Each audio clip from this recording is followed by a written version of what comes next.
Buying a property will be the most expensive thing you ever buy. Unless your name is Elon Musk and you can afford to fork out $1 million for a submarine car. What's up guys, welcome back to the channel, a space where I share personal finance videos with you guys, with the aim of us all becoming better at managing our money together.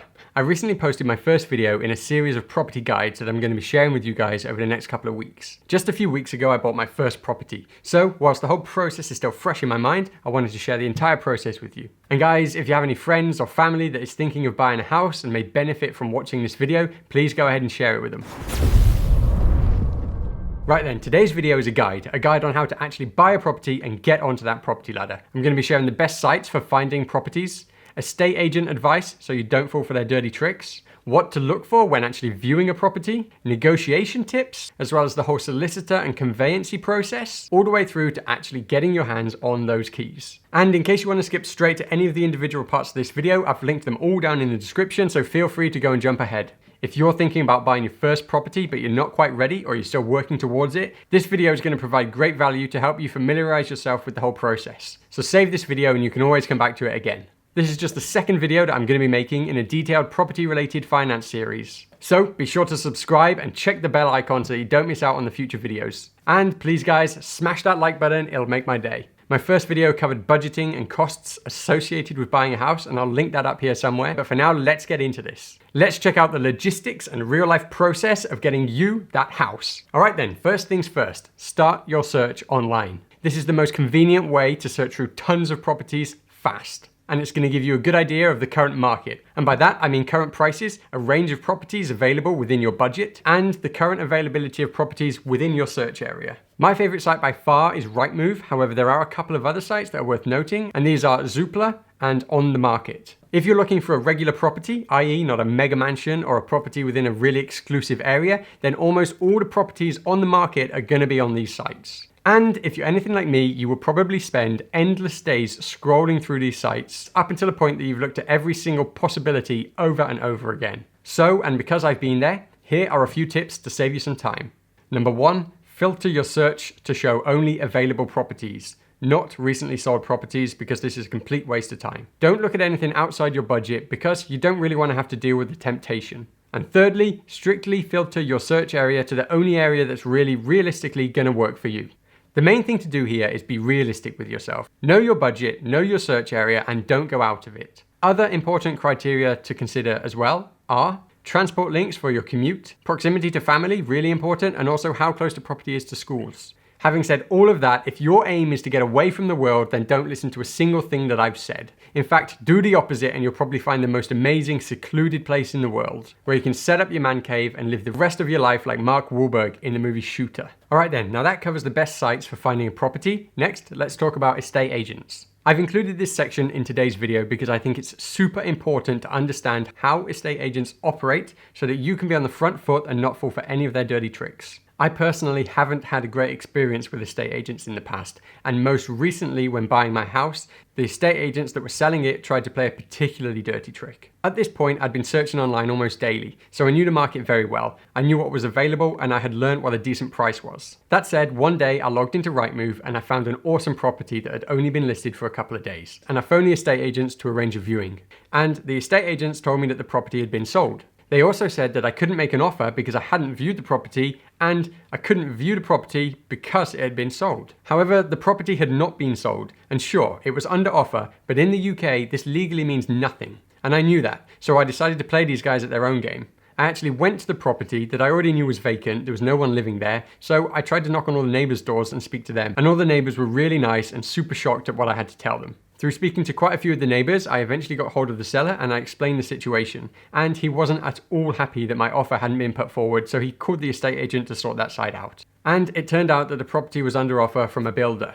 Anyway, so what I'm trying to say here is that the estate agents were more than likely getting a massive backhander from the builder to try and fend off any other interest. Which, to be fair, they were trying really hard to do, but unfortunately for them, I wasn't the average buyer. Also, what I did here was gazumping, which, whilst it isn't illegal, it's frowned upon in the UK, and it's where when a property is currently under offer and going through the process of being sold, someone else comes in and sort of pinches that property. As I said, perfectly legal, but frowned upon.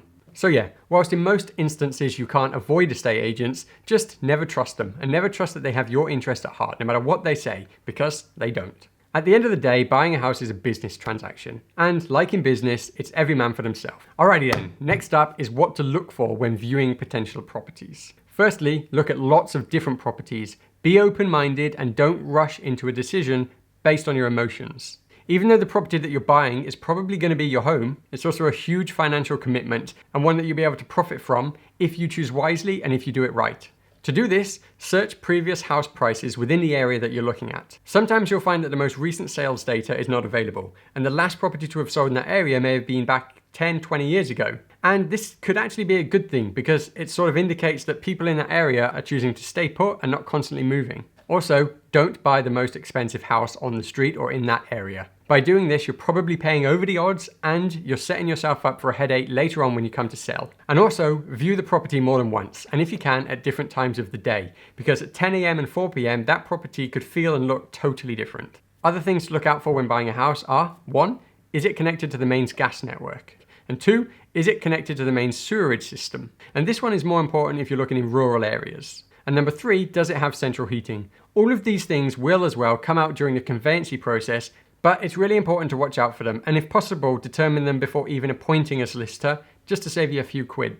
And just to close this section off then, 2 more things just to consider. Number 1, always speak to the neighbours. If you can, speak to as many neighbours as possible. And number 2, drive around the area thoroughly to get a better feel for it. Alright then, moving on to the good stuff, the negotiation tips. No matter what anyone tells you, any property is only worth what you're willing to pay for it, and not a penny more. And the property market is actually a really funny one, because whilst there are indicators that we can use to estimate a property's value, that's all that it is. It's an estimate of what someone else is willing to pay for it. It's not like buying a new iPhone where there's a set price. Every home is different, and for that reason exactly, you may come across a house that's valued and listed at $700,000, but because it gets so much interest, because so many people are interested in that property, it could sell for well over that. It could sell for $1 million plus. So then, like in any business negotiation, know your limit and do not budge from it. In fact, if that means that you don't get the property, just move on, because there's definitely going to be others down the line. As an example then, take the house that I recently bought. Although I offered and I paid over the asking price for this house, I had calculated that that was a reasonable price, a price I was willing to pay, and it was within my budget. And therefore my negotiation strategy when I actually got hold of the seller was to make him an offer that he couldn't refuse. And I actually would have paid more for it than I did, but thank God I didn't have to. Alrighty, some other negotiation tips are: don't make an offer that's too low. This could offend some sellers and make them not want to consider any of your future offers. Yep, people can become pretty emotional when it comes to their home, so if it's a property that you're seriously interested in, don't push it too far. Also, make sure that you take note of any red flags that come up on the local search results or any of the surveys. Examples of these could be subsidence, no cavity wall insulation, or maybe the property is even a listed property. And these can be used to further negotiate after your offer has already been accepted but before you exchange contracts. So, to summarize the negotiation process then, don't rush it, don't lead with your emotions, and don't pay more than you can afford, because you will definitely regret it down the line. Alright, the next section of today's video is to look at the conveyancing process, the legal side of buying a house. I used to find this extremely confusing, so I'm hoping that I'm going to be able to lay this out in simple terms and step by step show you exactly how it works. So, once you've found a property, you've made an offer, and you've had the offer accepted, you're then going to need to appoint a solicitor. At this point, you'll send your solicitor's details to the estate agent, and the estate agent will put both solicitors in contact with each other. The estate agent will do this by sending both solicitors a memorandum of sale to begin the legal process. This process can take a really, really long time, and I don't want to put a time frame on it because it's that warped. I know, crazy right? But part of this process relies on government civil servants, so just don't expect it to be very efficient. You can't say that. That is the reality of it though. You're looking at probably at least 8 weeks unless you can pay cash. And if you pay cash, you might be able to shave off a couple of weeks. Maybe even more if you're willing to skip a few stages of due diligence, but this is not recommended. So at this point in your house buying process, you're going to feel like you've got one hand on the keys, except you don't. House purchases fall through all the time, hence why solicitors in the contract will have a clause that states if the property does fall through, you'll still have to pay them for their time spent on the project, on that job. So read the T's and C's really carefully, and this is the best time to ask your solicitor any questions that you may have, because just before signing their contract, just before appointing a solicitor is when they're going to be most responsive. And I know it sounds like I'm slagging everyone off here, but it's the truth. This is my experience and this is what I've witnessed.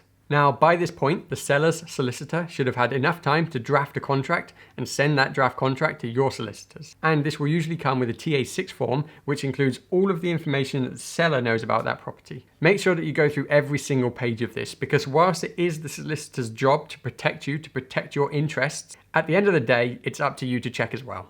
Now, once your solicitors have the draft contract, they'll begin to do all of the searches. And these searches include a local authority search, a drainage search, an environmental search, they'll do ID checks, and they'll also set you up with the land registry. These checks are going to look into any tree preservation orders that may be on the property. They're going to look into whether it's a listed building, whether it's in a conservation area, smoke control areas, whether there's any conditional planning permission, which means planning permission that was previously granted and stays with that house. So if the seller moves on, the planning permission may have said that you're never able to put windows in one side of the house, and that will stick with the property for the rest of its life. These searches will also check building control regulations. If there's been any construction work done on that property, they'll check that they've got all the documentation and sign-offs. They'll check for highway information, again, proposed tree preservation orders, community infrastructure levies, all these different things to make sure that you know what you're buying. Your solicitor will then look at them, and if there's anything that your solicitor is concerned about, he's going to flag it and he's going to make you aware of it.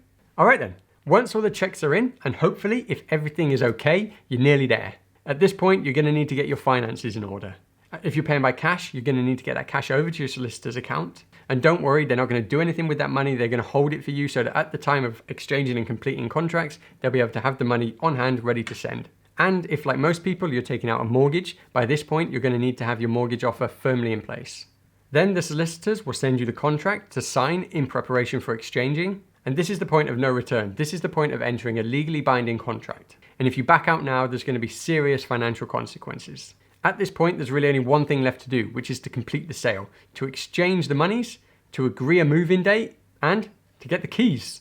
All right then guys, there you have it. This is my ultimate guide on how to buy a house. I really hope that I've covered everything in this video and that any questions you may have had as we were going through were later answered. But if not, drop a comment down below and I'll get back to you as soon as possible. This is just the second video in a property series that I'm making at the moment, so make sure you're subscribed to catch the next episode where I'll be diving more into financial property related videos as well as the technical side of buying a house and renovating it as well. Have a great weekend guys, and I'll see you next week.